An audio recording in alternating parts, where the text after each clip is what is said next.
Eu nasci no dia 19 de agosto de 1938.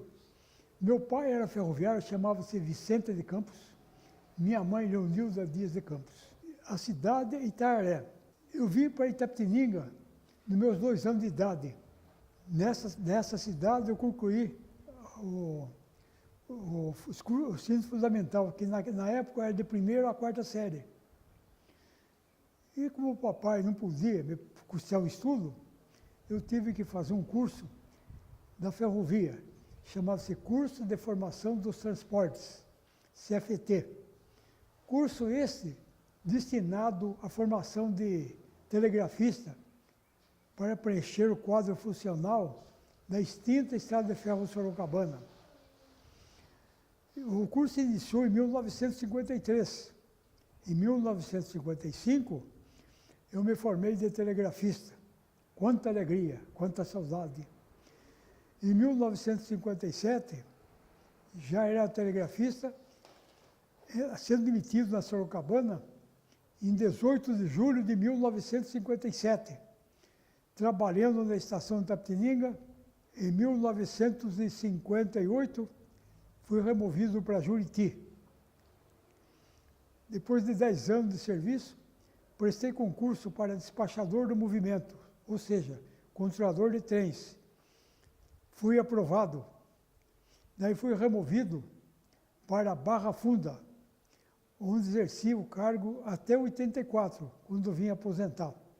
A ferrovia deixa muita saudade. Por quê? Porque meu avô, chamava-se Antônio de Campos, foi trabalhador de turma. Meu pai, chamava Vicente de Campos, foi manobrador da estação de Itapetininga. Eu, telegrafista, trabalho na estação de Itapetininga. E meu filho aposentou como ferroviário. Foram 4 gerações em cima da ferrovia. Não há para deixar saudade? É para deixar saudade. Meus parentes, tudo foram ferroviário.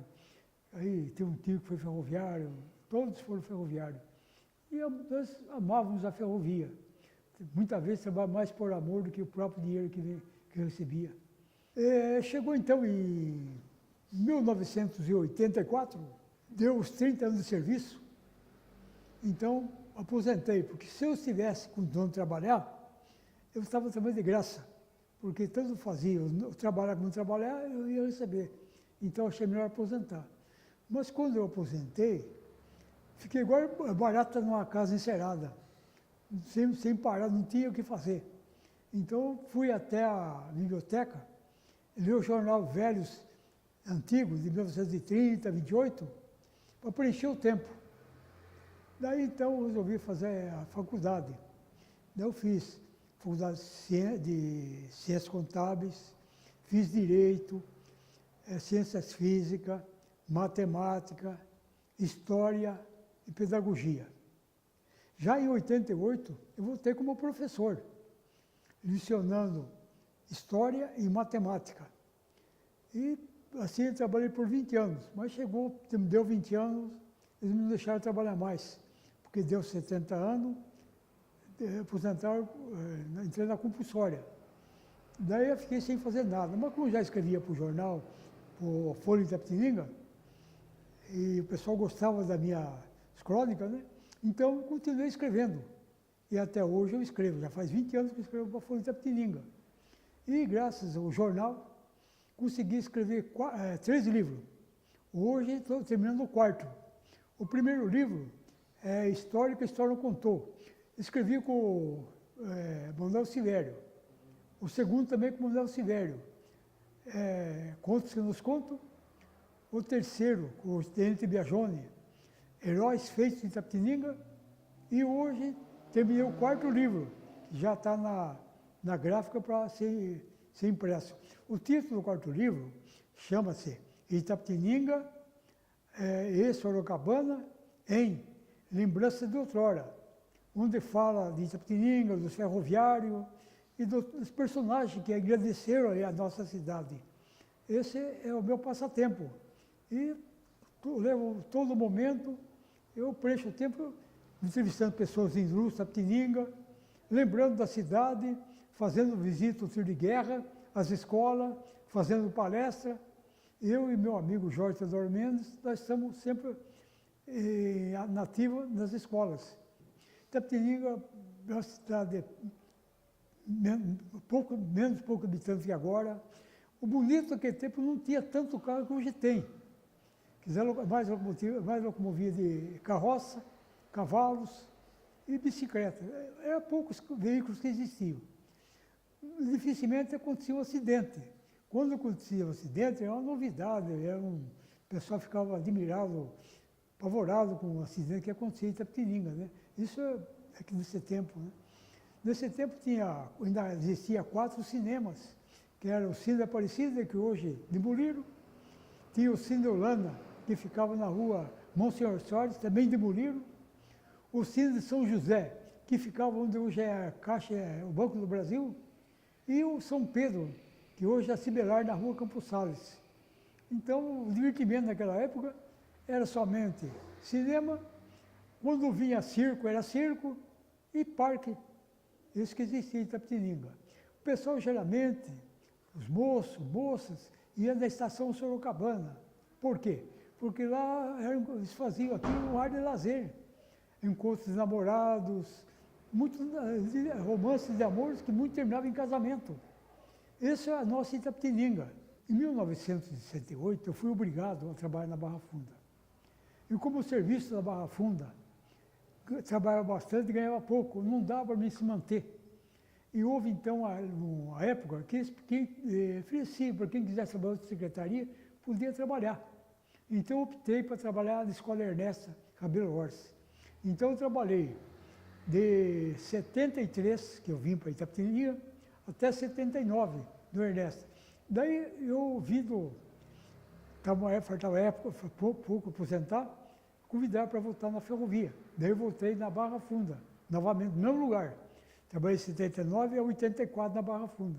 Daí vim para Itapetininga e aqui fiquei. E aqui só saio o dia que me levarem, porque eu não viajo, não saio de Itapetininga, não quero passear por lugar nenhum, porque eu amo essa terra. E nessa terra eu quero permanecer até o fim da minha vida. Um pouco de tempo que eu deixo de ficar aqui, é um pouco de tempo que deixo de viver na minha terra dourada. É o amor que eu tenho para a cidade. Foi aqui que eu cheguei, quando criança, e o povo daquela cidade me acolheram. Eu conheci muita gente boa daquele tempo, muita gente ilustre, como o saudoso Inho Bentico, que levantava de manhã cedo, ouvia as poesias de Bentico, Pitoco, e outras lindas poesias. Então, eu gostava disso aqui. Dos grandes personagens, como Júlio Prestes, que foi de Itapetininga, eu não cheguei a conhecer, Júlio Prestes também não conheci, mas conheci pessoas importantes, Ciro de Albuquerque, Dr. José Ose, um grande advogado, e muitas outras pessoas que marcaram a minha trajetória em Itapetininga. Amor à cidade. Amo essa terra e amo os habitantes de Itapetininga. Pessoas boas, bondosas, desprovidas de orgulhos. Deixou de ser aquela Itapetininga que era antigamente, né? Para começar, derrubaram aqueles prédios históricos, Cine Holanda, ou Cine Aparecida, e aquele prédio lá da Monsenhor Soares, estão derrubando tudo. Para quê? Fazer estacionamento. Logo, Itapetininga não será chamada terra de escola, será chamada terra dos estacionamentos. Só resta uma lembrança na memória de poucos ferroviários que existem. Que ame a minha cidade, igual eu amo. Não deixe Itapetininga. Ajude o progresso da minha cidade. Preservar a natureza, preservar o que resta da cidade. A mensagem que eu deixo é ajudar a preservar a nossa cidade, né? Essa terra dourada. E amar Itapetininga como eu amo também, né? Amar essa cidade como eu amo e procure sempre se evoluir para ajudar a agradecer Itapetininga e a nossa querida nação brasileira.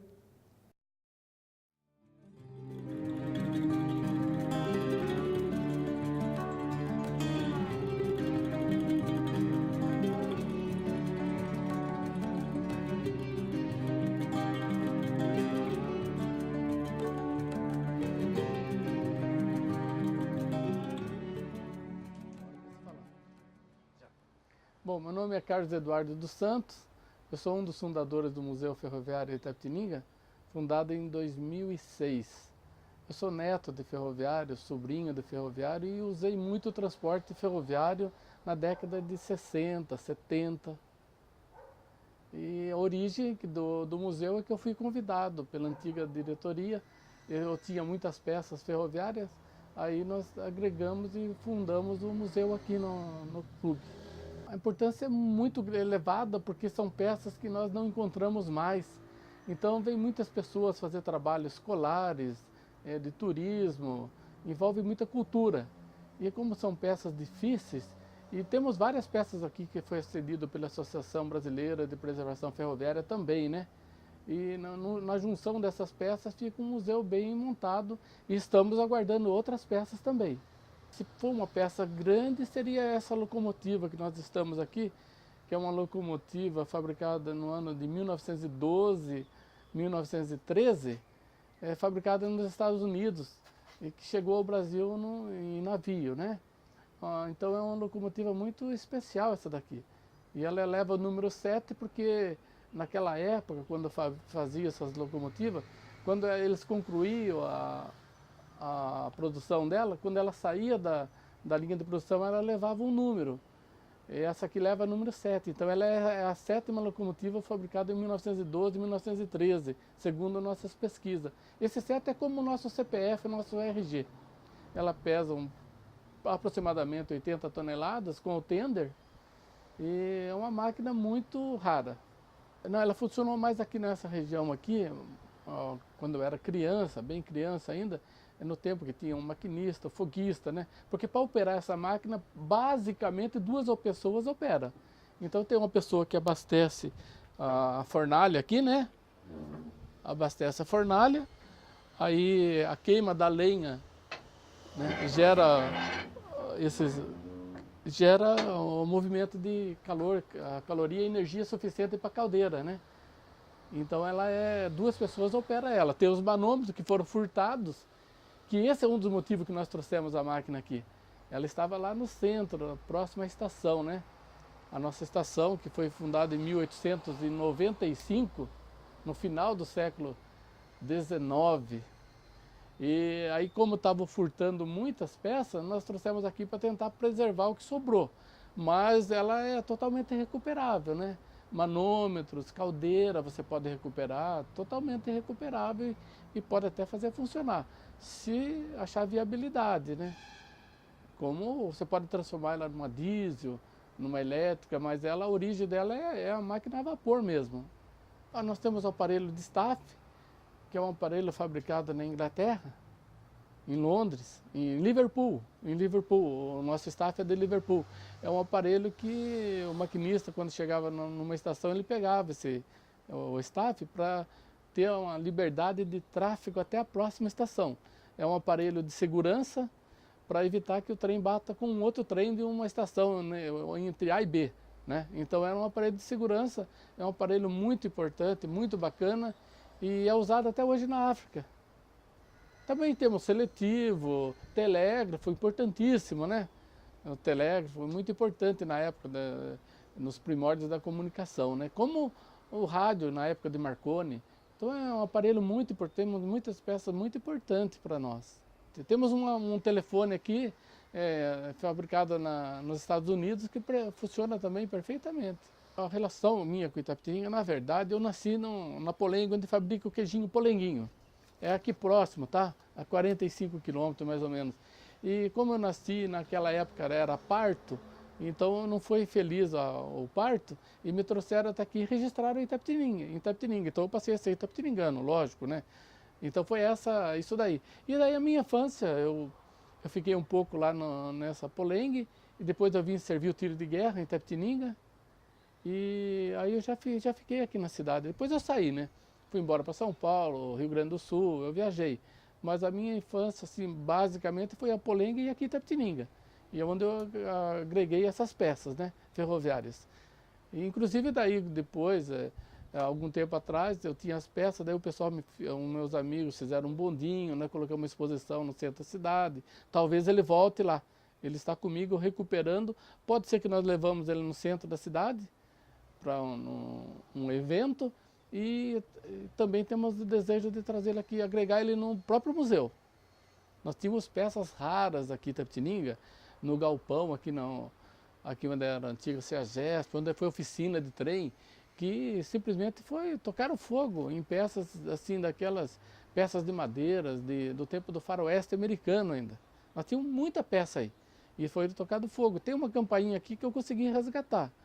E eu fui até lá, estava jogado no entulho, eu trouxe para cá, ela perfeita. Inclusive tem uma igualzinha a essa em São João del Rei, no Museu São João del Rei. Então esse passado foi muito truculento no aspecto de cultura, mas eu vejo já uma ascensão, uma melhora de, vamos dizer, 10 anos para cá, entendeu? Vamos dizer, de 2007, eu percebo que já houve uma melhora no aspecto, tá melhorando gradativamente. Eu acredito que as novas gerações, esses que vêm fazer trabalhos escolares, pesquisa, mestrados, TCC, né? Então esse pessoal, a hora que eles assumir alguma coisa política, assim, eu acredito que vai ter um tino melhor do que muitos no passado e provavelmente vai preservar e a cidade vai melhorar muito. Olha, eu espero, logicamente, com otimismo, uma melhora gradativa. Eu tenho muitos projetos aqui para o museu, muitos, né? E eu acredito que dentro do possível estou tendo apoio, entendeu? Cultural, da prefeitura, eles me ajudam no que é possível. Então o clube me ajuda, assim, estamos aqui no clube. Eu acredito que podemos melhorar ainda a tal ponto de chegar bem próximo dos museus de Minas Gerais. Eu acredito que nós temos vários objetos ainda sendo sondáveis que podem chegar aqui e agregar muito valor ao museu. Eu desejo que a nova geração, se são meus parentes, não sei, ou não, independente, que quando pegarem o museu, né, tenham a boa intenção de preservar e de mantê-lo, né, e cada vez melhorar mais, né. Eu acho que isso é muito bom para Itapetininga, para tudo, para a região. É isso que é o meu desejo, a nova geração que preserve, não só aqui, mas preserve o verde, o rio Itapetininga, né, desperte ainda, dá tempo ainda de despertar e preservar o rio Itapetininga, que é maravilhoso.